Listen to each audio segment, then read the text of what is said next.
اعوذ باللہ من الشیطان الرجیم بسم اللہ الرحمن الرحیم۔ السلام علیکم، میں ہوں آمنہ، قرآن و حدیث میں آپ کو خوش آمدید کہتی ہوں۔ معزز سامعین، جیسا کہ ہم سب جانتے ہیں کہ سیدنا ابوبکر صدیق رضی اللہ تعالیٰ عنہ امت محمدیہ کے اور دین اسلام کے پہلے خلیفہ تھے۔ حضرت ابوبکر صدیق رضی اللہ تعالیٰ عنہ نے ایک شاندار زندگی گزاری ہے۔ حضرت ابوبکر صدیق رضی اللہ تعالیٰ عنہ ہمارے پہلے خلیفہ ہونے کے ساتھ ساتھ اسلام میں داخل ہونے والے پہلے شخص ہیں۔ حضرت ابوبکر صدیق رضی اللہ تعالیٰ عنہ محمد صلی اللہ علیہ وسلم سے عمر میں تقریباً 2.5 سال چھوٹے تھے اور نبوت کا اعلان ہونے سے پہلے ہی حضور صلی اللہ علیہ وسلم کے دوست تھے، ساتھی تھے۔ جب اللہ تعالیٰ نے حضور صلی اللہ علیہ وسلم کو نبوت عطا کی تو حضرت ابوبکر صدیق رضی اللہ تعالیٰ عنہ نے حضور صلی اللہ علیہ وسلم کی نبوت کی سب سے پہلے تصدیق کی۔ یہاں کچھ لوگ سوال کرتے ہیں کہ ابو بکر کو ابو بکر کیوں کہا جاتا ہے؟ ابو بکر کا مطلب ہے بکر کا باپ۔ تو حضرت ابوبکر صدیق رضی اللہ تعالیٰ عنہ کے 6 بچے تھے۔ ان بچوں میں سے کسی کا نام بھی بکر نہیں تھا، تو ابو بکر کو ابو بکر کیوں کہا جاتا ہے؟ سب سے پہلے اس بات کو آپ کے سامنے واضح کرنا چاہتی ہوں کہ ابو بکر صدیق رضی اللہ تعالیٰ عنہ کو ابو بکر کیوں کہا جاتا ہے۔ حضرت ابوبکر صدیق رضی اللہ تعالیٰ عنہ کے 3 بیٹے اور 3 بیٹیاں تھیں۔ ایک کا نام عبدالرحمن، ایک کا نام محمد اور ایک کا نام عبداللہ تھا، اور ایک بیٹی کا نام اسما تھا، دوسری کا نام حضرت عائشہ تھا اور تیسری ام کلثوم رضی اللہ تعالیٰ عنہا تھی۔ کسی کا نام بھی بکر نہیں تھا، تو پھر ابو بکر کو ابو بکر کیوں کہا جاتا ہے؟ اس لیے کہ اسلام میں داخل ہونے سے پہلے سیدنا ابو بکر صدیق رضی اللہ تعالیٰ عنہ نے ایک کافرہ لونڈی سے شادی کی۔ اس لونڈی کا نام ام بکر تھا، یعنی بکر کی ماں، اور بکر وہ بچہ تھا جو اس لڑکی کے پچھلے خاوند سے تھا، اور وہ لڑکی بیوہ تھی۔ جب حضرت ابوبکر صدیق رضی اللہ تعالیٰ عنہ نے اس کے ساتھ نکاح کیا تو وہ بچہ بھی سیدنا ابوبکر صدیق رضی اللہ تعالیٰ عنہ کے گھر آ گیا۔ وہ عورت ام بکر یعنی بکر کی ماں اور سیدنا ابوبکر صدیق رضی اللہ تعالیٰ عنہ ان کے سوتیلے باپ یعنی ابو بکر کہلانے لگے۔ معزز سامعین، یہ وہ سوال تھا جس کا اکثر لوگ ذکر کرتے تھے کہ ابو بکر کو کیوں ابو بکر کہا جاتا ہے، اور اب اپنی بات کو آگے لے کر چلتی ہوں۔ جب حضور صلی اللہ علیہ وسلم نے فران کی چوٹی پر اعلان توحید کیا تو اس جگہ پر حضور صلی اللہ علیہ وسلم کے رشتہ دار بھی موجود تھے۔ انہوں نے نبی صلی اللہ علیہ وسلم کے چہرے مبارک پر پتھر مارے تو حضور صلی اللہ علیہ وسلم پریشان ہو گئے۔ چہرے پر پتھر مارے، جسم پر پتھر مارے، نبی کا جوتا خون سے بھر گیا، نبی صلی اللہ علیہ وسلم کے کپڑے جسم کے ساتھ چپکنے لگے۔ ایک آدمی نے بھی اسلام قبول نہیں کیا، ایک آدمی نے بھی کلمہ نہیں پڑھا۔ نبی پریشان ہو کر گھر آ گئے۔ نماز فرض نہیں ہوئی تھی۔ پیغمبر نے توحید کی دعوت دی مگر کوئی مسلمان نہ ہوا۔ وہ کتنی تکلیف دہ رات ہوگی جب دنیا کے سب سے بڑے سردار، جس کے چہرے کی قسمیں قرآن کھاتا ہے، جب اس کا چہرہ زخمی ہوا ہوگا تو وہ کیا عالم ہوگا، پیغمبر کی کیا کیفیت ہوگی، کتنی مایوسی ہوگی، میرے نبی کتنے پریشان ہوں گے، میرے نبی کس پریشانی کی کیفیت میں گھر آئے ہوں گے، ہم اس کا اندازہ نہیں لگا سکتے۔ اگر اس کا تصور کیا جائے، اگر اس کے بارے میں دل کی گہرائیوں سے سوچا جائے تو ہمارے دل کے رونگٹے کھڑے ہو جائیں گے۔ جس دن حضور صلی اللہ علیہ وسلم نے توحید کا اعلان کیا، اس دن سیدنا ابوبکر صدیق وہاں موجود نہیں تھے۔ تو جب ابوبکر صدیق رضی اللہ تعالیٰ عنہ واپس آئے تو حکیم بن حزام نے کہا کہ اے ابوبکر صدیق، آپ کو پتہ ہے کہ یہاں ایک بہت ہی عجیب واقعہ پیش آیا ہے۔ تو سیدنا ابوبکر صدیق رضی اللہ تعالیٰ عنہ نے پوچھا کہ کیا ہوا؟ تو حکیم بن حزام نے کہا کہ میری پھوپھی ہے نا جو ختیجہ، اس کا جو شوہر ہے وہ کہتا ہے کہ میں نبی بن گیا ہوں۔ ابوبکر، میرا پھوپھا جو محمد صلی اللہ علیہ وسلم ہے وہ کہتا ہے کہ میں نبی بن گیا ہوں۔ تو ابوبکر صدیق رضی اللہ تعالیٰ عنہ کپڑا کاٹ رہے تھے۔ جب حکیم بن حزام کی یہ بات سنی تو اسی جگہ پر ابوبکر صدیق نے کپڑے کو چھوڑ دیا اور کھڑے ہو گئے۔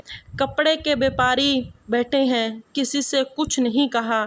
سیدنا ابوبکر صدیق نے کپڑا چھوڑا اور حضور صلی اللہ علیہ وسلم کے گھر گئے اور جا کر نبی کے دروازے کو کھٹکھٹایا اور حضور صلی اللہ علیہ وسلم باہر نکلے تو ابوبکر صدیق رضی اللہ تعالیٰ عنہ نے نکلتے ہی فرمایا کہ اے محمد صلی اللہ علیہ وسلم، میں نے حکیم بن حزام سے سنا ہے کہ آپ نبی بن گئے ہیں۔ تو حضور نے فرمایا کہ ہاں میں نبی ہوں۔ تو پھر صدیق اکبر رضی اللہ تعالیٰ عنہ نے کہا کہ پھر ہاتھ بڑھا دیجئے، میں کلمہ پڑھتا ہوں۔ سبحان اللہ! ساری کتابوں میں موجود ہے کہ جب حضور صلی اللہ علیہ وسلم نے حضرت علی رضی اللہ تعالیٰ عنہ کے سامنے اسلام کی دعوت پیش کی تو حضرت علی رضی اللہ تعالیٰ عنہ نے کہا کہ میں اپنے والد محترم سے پوچھ کر بتاؤں گا۔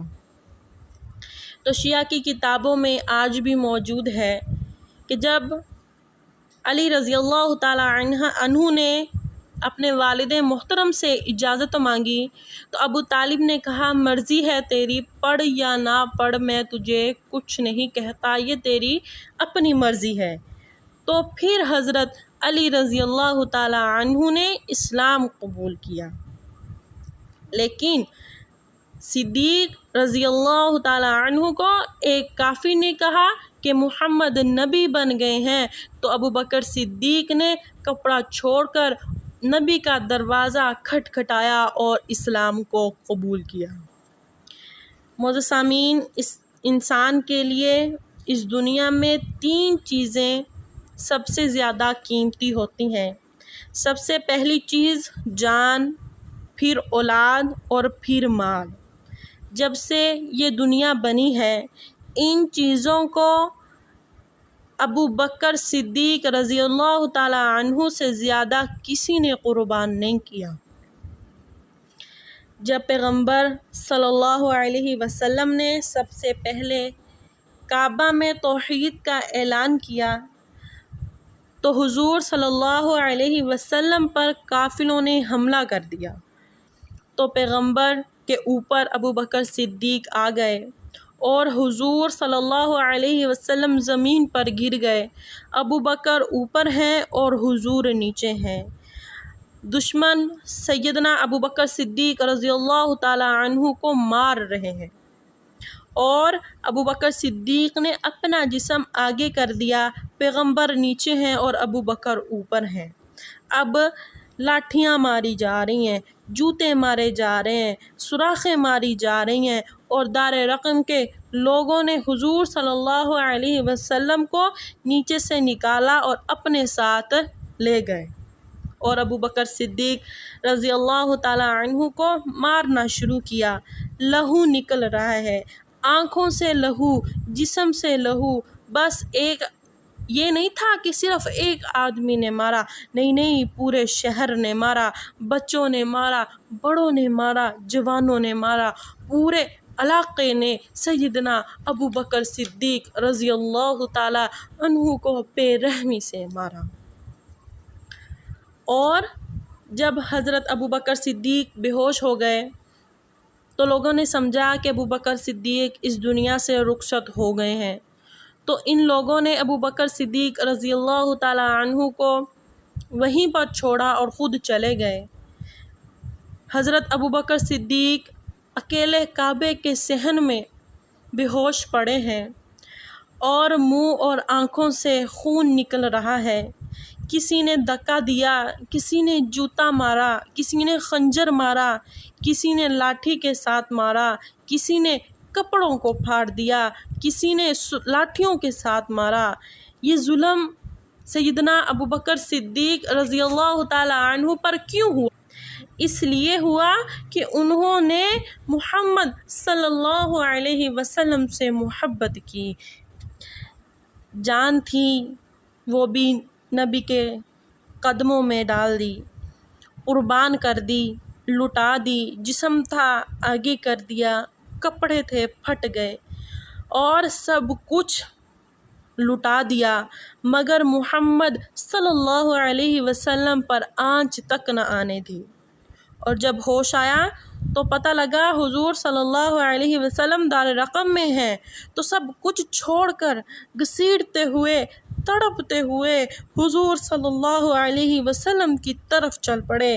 رات کی تاریخی تھی، قربان جاؤں مکے کی وہ گلیوں پر، قربان جاؤں ان پتھروں پر جن پر حضرت ابو بکر صدیق رضی اللہ تعالی عنہ کے تلوے آئیں، اس رات کے سناٹوں پر قربان جاؤں جو ابو بکر صدیق کی سانسوں کو سمیٹ رہا تھا، میں اس جگہ پر قربان جاؤں جہاں سے سیدنا ابو بکر صدیق رضی اللہ تعالی عنہ گزر رہے تھے۔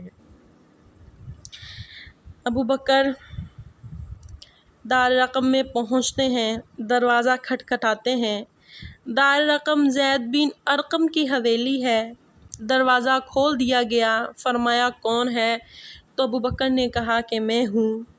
سیدنا ابو بکر صدیق رضی اللہ تعالی عنہ اندر گئے اور اندر آ کر بیٹھے، زخمی تھے، تڑپ رہے تھے تو بے ہوش ہو گئے۔ حضور صلی اللہ علیہ وسلم اوپر آئے تو دیکھا چہرہ زخمی ہے، تو حضور صلی اللہ علیہ وسلم کی آنکھوں سے آنسو نکل آئے اور فرمایا اے ابو بکر تجھے کیا ہو گیا؟ اور ابو بکر صدیق کے ماتھے پر اللہ کے نبی نے بوسہ دیا تو ابو بکر صدیق رضی اللہ تعالی عنہ کو ہوش آ گیا۔ تو صدیق نے نبوت کا چہرہ دیکھ کر کہا میرے محبوب آپ کا چہرہ دیکھ کر ہر مصیبت ختم ہو گئی، محبوب آپ کا چہرہ دیکھ کر ہر تکلیف ختم ہو گئی، محبوب آپ کا چہرہ دیکھ کر ہر تکلیف محبوب، ہر پریشانی، ہر مصیبت ختم ہو گئی۔ تو سب سے قیمتی چیز جان ہے۔ ہم کہتے ہیں کہ جان ہے تو جہان ہے۔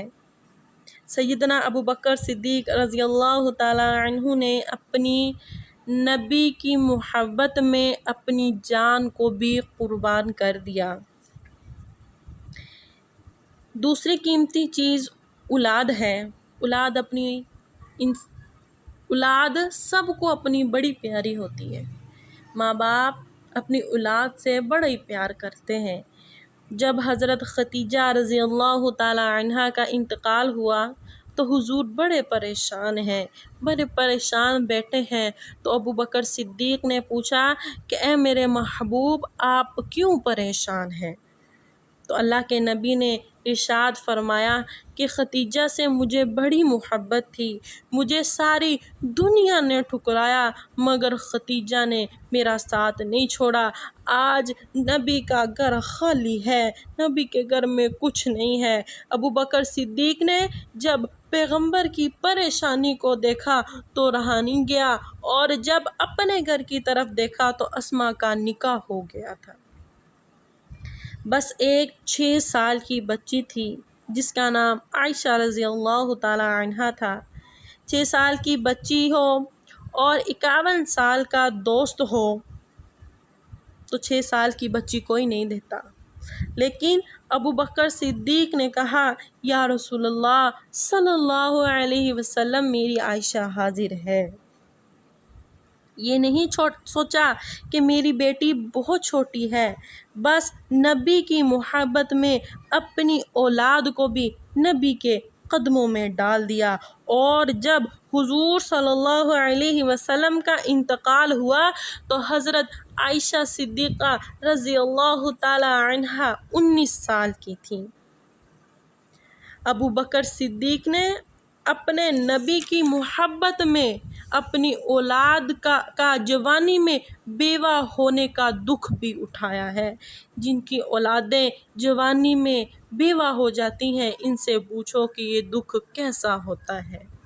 جب ابو بکر صدیق نے عائشہ کو پیش کیا تو یہ نہیں سوچا کہ میری بیٹی بہت چھوٹی ہے، بس یہ سوچا کہ میں اپنے پیغمبر کو پریشان حال نہیں دیکھ سکتا، اور حضرت عائشہ رضی اللہ تعالی عنہا کو نبی صلی اللہ علیہ وسلم کے قدموں میں پیش کیا، خدمت میں پیش کیا، اور پیش کر کے یہ ثابت کر دیا کہ مجھے نبی سے زیادہ کسی چیز سے محبت نہیں ہے۔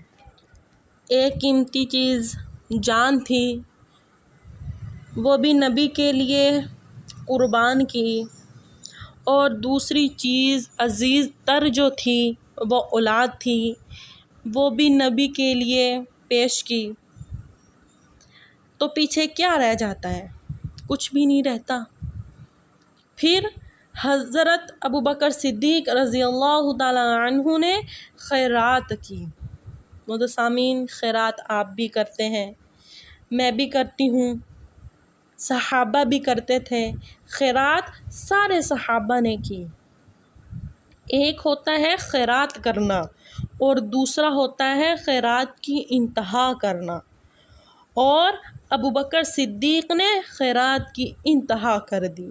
جب میرے پیغمبر محمد مصطفیٰ صلی اللہ علیہ وسلم نے چندہ مانگا تو سیدنا عمر فاروق رضی اللہ تعالی عنہ نے اپنے مال کا آدھا حصہ پیش کیا۔ عثمان غنی رضی اللہ تعالی عنہ نے 900 اونٹ غلے کے لدے لدائے نبی کی خدمت میں پیش کیے۔ ایک عورت نے اپنے سر کے بال اتار کر دیے۔ ایک عورت نے اپنے 3 ماہ کا بچہ نبی کی خدمت میں پیش کیا۔ ایک صحابی نے ساری رات مزدوری کی اور صبح لا کر نبی کی خدمت میں اسے پیش کر دیا۔ لیکن جب حضرت ابو بکر صدیق رضی اللہ تعالی عنہ نے خیرات کی تو اپنے گھر کا سارا مال اٹھا کر نبی کے خدمت میں پیش کر دیا۔ سارا سامان، کچھ بھی نہیں چھوڑا، سب کچھ نبی کی خدمت میں پیش کر دیا۔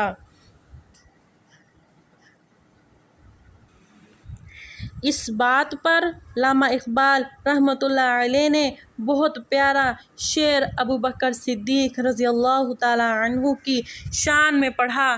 کہتے ہیں کہ پروانے کو شمع اور بلبل کو پھول بس، صدیق اکبر کے لیے خدا کا رسول بس۔ جب ابو بکر صدیق نے اپنے گھر کا سارا سامان دے دیا تو شام کو دیوار پر ہاتھ پھیر رہے ہیں۔ حضرت عائشہ صدیقہ رضی اللہ تعالی عنہا نے پوچھا، اے ابا جان کیا کر رہے ہیں آپ؟ تو ابو بکر صدیق نے کہا کہ ایک سوئی ملی ہے، وہ سوئی بھی فنڈ میں جمع کروا دی، پھر یہاں ہی بس نہیں کیا۔ سیدنا عائشہ صدیقہ فرماتی ہیں کہ میں اپنے والد کے گھر تھی، میں نے رات کو دیکھا کہ میرے والد صاحب کروٹیں بدل رہے ہیں، کبھی ادھر کروٹ کبھی ادھر کروٹ بدل رہے ہیں۔ ساری رات بے چینی میں گزار دی تو میں نے تہجد کے وقت پوچھا کہ ابا جان آپ ساری رات نہیں سوئے، ساری رات آپ نے بے چینی میں گزاری، اس کی کیا وجہ ہے؟ تو سیدنا ابو بکر صدیق رضی اللہ تعالی عنہ رو پڑے اور کہنے لگے عائشہ تجھے کیا بتاؤں میں کیوں نہیں سویا؟ تو عائشہ نے کہا کہ ابا جان آپ کیوں نہیں سوئے، مجھے بتائیں تو صحیح۔ تو اما عائشہ فرماتی ہیں کہ میرے والد محترم سیدنا ابو بکر صدیق رضی اللہ تعالی عنہ نے تہجد کے وقت رو کر مجھے بتایا کہ عائشہ میں رات کو لیٹا ہوا تھا تو مجھے خیال آیا کہ میں نے جو لباس پہنا ہے وہ بہت مہنگا ہے، یہ کپڑا بہت مہنگا ہے۔ میرے نبی نے ساری زندگی بڑی تکلیفیں برداشت کی، بڑی تکلیفوں میں زندگی گزاری مگر کبھی چندہ نہیں مانگا۔ تو میں سوچ رہا تھا کہ اے ابو بکر صدیق تیرا نبی پریشان ہے اور تو اتنا مہنگا لباس پہن کر پھرے، یہ تیرے عشق کے خلاف ہے، یہ تیری محبت کے خلاف ہے۔ اما عائشہ فرماتی ہیں کہ صبح اٹھے اور بازار گئے اور اپنا لباس فروخت کیا اور وہاں سے ایک ٹاٹ کا لباس خریدا، اسے پہن کر نبی صلی اللہ علیہ وسلم کی خدمت میں حاضر ہوئے۔ ایک روایت میں آتا ہے کہ حضرت ابو بکر صدیق رضی اللہ تعالی عنہ نے ٹاٹ کا لباس پہن کر حضور صلی اللہ علیہ وسلم کی خدمت میں حاضر ہوئے تو تھوڑی دیر بعد حضور صلی اللہ علیہ وسلم نے دیکھا کہ جبرائیل امین مسجد نبوی کے دروازے پر کھڑے ہیں اور ان کے ساتھ فرشتوں کی ایک جماعت ہے۔ حضور صلی اللہ علیہ وسلم نے غور سے دیکھا تو جبرائیل امین نے بھی ٹاٹ کا لباس پہنا ہوا تھا۔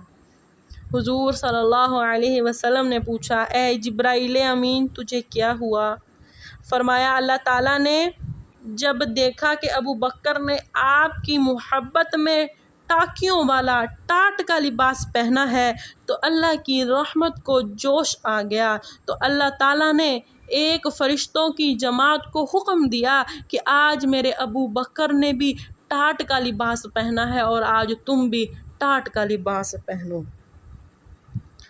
اور ابو بکر صدیق حضور کے پاس بیٹھے ہیں اور جبرائیل امین آئے اور جبرائیل امین نے کہا یا رسول اللہ صلی اللہ علیہ وسلم مجھے اللہ تعالیٰ نے بھیجا ہے کہ جا کر آپ کے ذریعے ابو بکر صدیق رضی اللہ تعالیٰ عنہ کو سلام دوں۔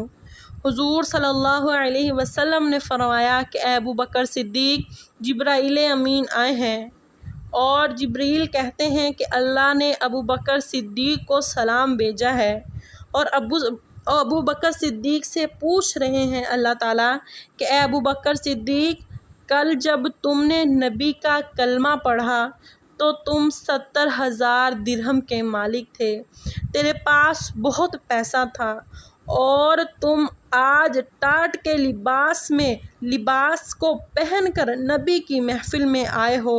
آج تمہارے پاس کھانے کے لیے کچھ نہیں ہے، آج تمہارے پاس اپنی اولاد کو کھلانے کے لیے کچھ نہیں ہے، آج تمہارے پاس پہننے کے لیے کچھ نہیں ہے۔